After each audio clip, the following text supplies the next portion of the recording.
सुप्रभात। जय श्री कृष्ण।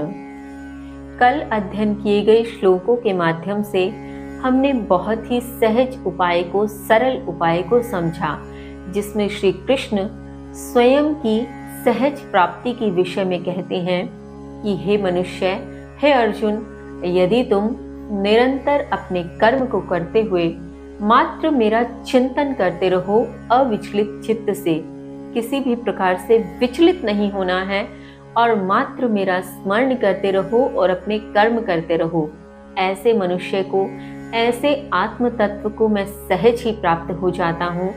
जो आत्मा अपने इस प्रकार के भौतिक देह में मेरा स्मरण करते हुए अपने कर्म को करता रहता है, उसके देह की मृत्यु के उपरांत भी वह मुझ में ही लीन हो जाता है। और इस प्रकार से श्री कृष्ण ने बताया कि ऐसा लीन मनुष्य, ऐसा परम जन, ऐसा महात्मा जन पुनः इस विनाशी लोक को, पुनः जन्म को प्राप्त नहीं होता है। वह सदा के लिए इस चक्र से मुक्त हो जाता है।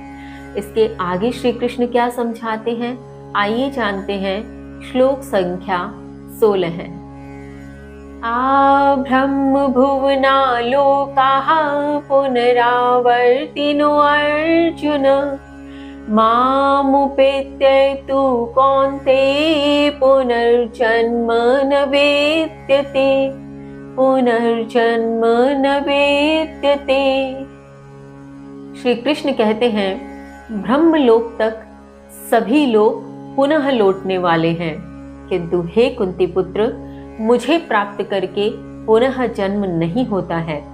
भावार्थ, यहाँ श्री कृष्ण इस लोक के साथ सभी लोगों के विषय में कहते हैं कि हे अर्जुन, इस लोक से लेकर ब्रह्मलोक तक किसी भी लोक की बात कर लो, सभी लोग पुनः लौटने वाले हैं। अर्थात इन लोकों में किसी भी लोक में तुम्हारा जन्म हो जाए, किसी भी लोक में आत्मा शरीर को धारण करते हुए जन्म ले ले, उसकी मृत्यु निश्चित है और मृत्यु होने के उपरांत पुनः जन्म होना भी निश्चित है। किंतु मुझे जो प्राप्त कर ले, मुझे प्राप्त करने के पश्चात उस आत्मा का पुनः जन्म नहीं होता है।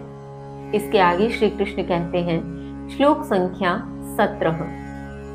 सहस्रयुग पर्यन्तम् अहयत ब्रह्मणो विदुः, रात्रिं युग सहस्रान्तां ते अहोरात्र विदो जनाः, ते अहोरात्र विदो जनाः। श्री कृष्ण कहते हैं, जो ब्रह्मा का 1000 युग सीमा वाला दिन, रात्रि भी 1000 युग वाली जानते हैं, वे दिन रात को जानने वाले, अर्थात काल तत्व को जानने वाले लोग हैं।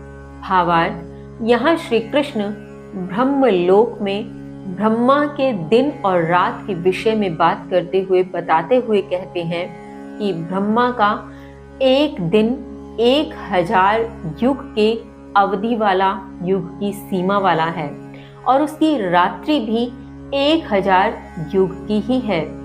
जो भी मनुष्य, जो भी आत्मा इस दिन रात को, इसके तत्व को जानते हैं, वे, इसका मतलब है कि काल तत्व को ठीक से समझते हैं, काल तत्व को जानने समझने वाले तत्व हैं। ऐसा श्री कृष्ण क्यों समझाना चाहते हैं, अथवा यह बताने के पीछे श्री कृष्ण का क्या प्रयोजन है, जानेंगे कल। तब तक के लिए जय श्री कृष्ण।